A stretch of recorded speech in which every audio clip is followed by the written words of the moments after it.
नारायणी नमोस्तुते।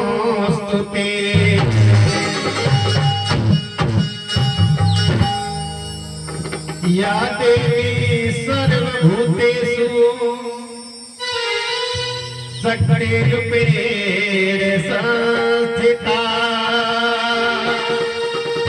नमस्तस्यै नमस्तस्यै नमस्तस्यै नमो नमः।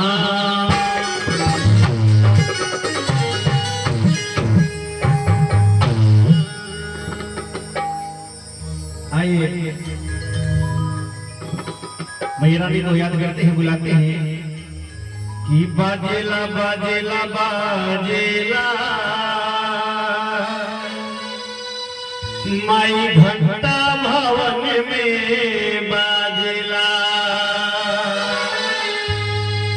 हो देखा आज तोहरे द्वारे माई भीड़ बापार।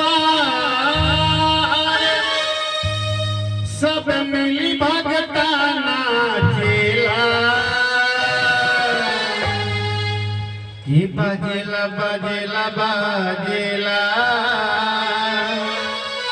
माई घंटा भवन में बाजेला। कौन कौन चाहता है कि आज मैया रानी का वाहन हो?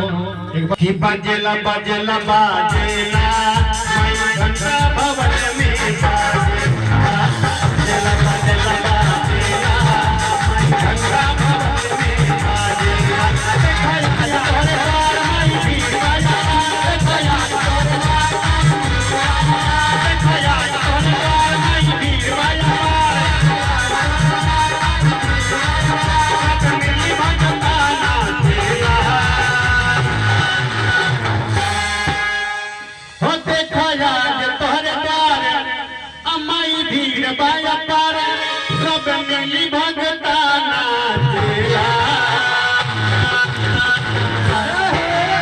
बाजेला बाजेला बाजे बाजेला बाजेला बाजे बाजेला बाजेला बाजेला माई घंटा बाजेला बाजेला बाजेला बाजेला माई घंटा भवन में बाजेला।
हो देखा आज तोहरे द्वार माई भीड़ पाया पार।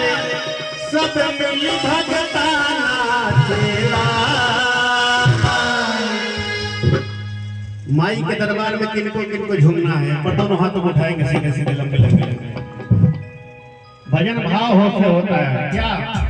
भावना में अगर भावना हो तो भावना बेकार है, और भावना में यदि भाव हो तो भाव से बेड़ा पार है। पार है। एक बार सब लोग झूम के क्या कहेंगे? जिनको झुमका लगाना है सबसे पहले बाबू के नचा है। बहुत दिन से छूटा बात। अब हमारे साथ है नया हुआ